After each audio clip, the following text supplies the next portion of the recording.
Hey everybody, how you doing? It is Friday, and I am so glad it's Friday. Friday is like one of the craziest days in politics because that is the day that all the dirt gets done that you don't see or you don't hear about. So Friday, believe it or not, is the best day to watch and catch the news to get updated on things that are going on. My name is Jeff Copeland, and I want to give you my take on some of the crap that I watched this week and some of the stuff that I've seen that is coming out of the Oval Office.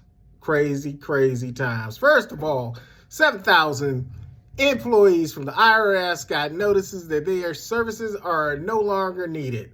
Talk about bullshit of the freaking week. You know, fire federal employees for no rhyme, rationale, or any reason other than spite. Okay? And then you're going to possibly have to hire many of them back once you really realize that you've basically slashed the workforce and put double to possibly triple the work on other people. Crazy. This is the most ineffective, ridiculous thing I've ever watched.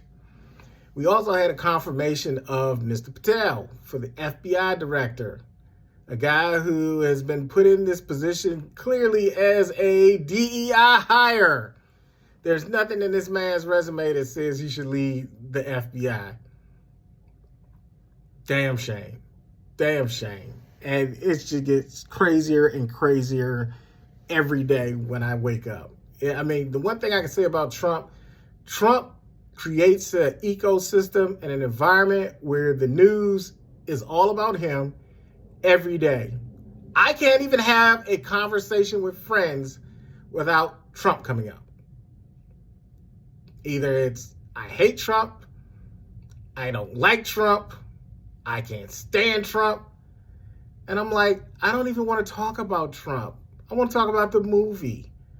I want to talk about the sun that's outside. But this is how polarizing of a figure Trump has become in America. That when he sits in the big chair, there's always just a penchant for excessive drama all the freaking time. Tesla sales are slipping, and I predict, and I don't predict often, but I predict this is not good for Tesla in the long run. So I'm sure Elon is going to make money off his government contracts and things like that. But for all of you dealers who are invested in Tesla, I don't know. When your company president goes out and gives the Heil Hitler sign, I mean, it's not a good look. And this is the same guy that's also firing the American worker who may have a Tesla. So I don't know how that's going to pan out, but I say this, Tesla is not going to be what it once was in several years. The more these firings go out, the more the reality is going to set in that this guy is bad for business, along with Trump, along with all the rest of his cronies that are sitting there as hand puppets. We are in some perilous, perilous times. We can't put lipstick on a pig anymore. We have to get that House and Senate back in 2026. So I always encourage people, get out, go find candidates that you like and want to support, and ask what you could do to help them out. Ask what you could do for people who are running for office. You understand? This is the time where you really have to take the reins over your life, your community, and the political environment that you're a part of. So this is some times. This is some crazy, crazy times. And for all of those who think that the worst is past, you have no clue. The real issue is Citizens United. And I said all I had to say to get to this point. Citizens United is the main culprit behind what is going on right now. The Citizens United ruling basically stated and was rubber stamped by the Supreme Court in their decision that corporations are people too. And with that, you can donate as much as you want to a political campaign or to a political opponent, or a political candidate that you like. So what you have now is the final fruition of that judgment by the Supreme Court. Look at it now. You have Elon Musk giving Donald Trump $250 million towards his campaign. When you give someone $250 million towards their campaign, they want something from you. They want a lot from you. They're not just there for hors d'oeuvres or for cake and ice cream.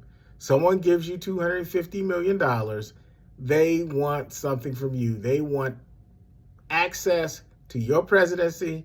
They want access to you. They want access to the Oval Office.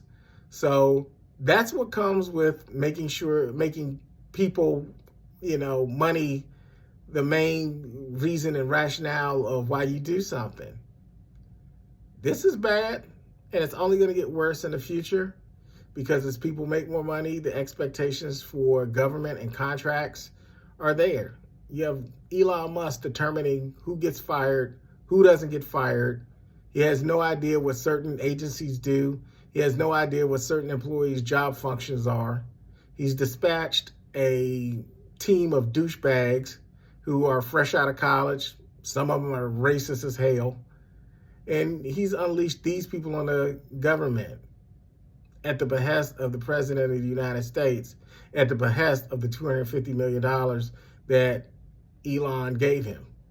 So money and politics they go hand in hand, but the Supreme Court has been disastrous. And one of the things I hope that we can change when we get the House and the Senate back is to make sure that in the future, you cannot dump unlimited amounts of money into campaigns. This is where we are just completely gone array and off track. You literally can buy a cabinet seat. Doesn't matter whether you're skilled, talented, or your background matches, you just have the ability to come up with the check. And if you have a guy like Donald Trump, who's president, who loves checks, he's going to do everything he can to get you in and put you where he wants to put you. This is probably one of the most, when I say a staff of people in his cabinet that are just garbage. I mean, garbage, bottom feeder, no talent, having ass cabinet members that I've ever seen. I thought his last cabinet couldn't get any lower. But this cabinet's terrible. This is just a cabinet just put in place to just do the bidding of Donald Trump. Fire people, make people miserable, upset their lives, and at the end of the day, you don't even know why you did it. So we're in for some rough times. Things do get better. I just don't know when. And I'm a pragmatic person and I don't put lipstick on the pig. So with all said and done, I don't know how this is going to turn out. I really don't. One side of me says we're on the verge of a purge. The other side of me is we're on the verge of a civil war. The other side of me is, hey, it's good that this is happening so people can see once and for all and settle it that Republicans just can't govern. And they just can't. Historically, they just don't govern well. They have one or two things that they push in their agenda, but the rest of their agenda never really affects or helps the people. So having said all of that, it's Friday. I'm getting out of here. My book is coming out, Kill It, Contain It, Pay It Off, Understanding the Eurocentric Hypocrisy That Is America. Also, please watch my cartoon, DMV Neighborhood Chronicles. All of this is on YouTube. So please go on YouTube and hit like and subscribe. It's a funny set of cartoons to listen to. They're all about life in the 80s and middle school. So again, my name is Jeff Copeland. I know I threw a lot out at you, but sometimes it just goes like that. Love you guys. Stay well. Thank you.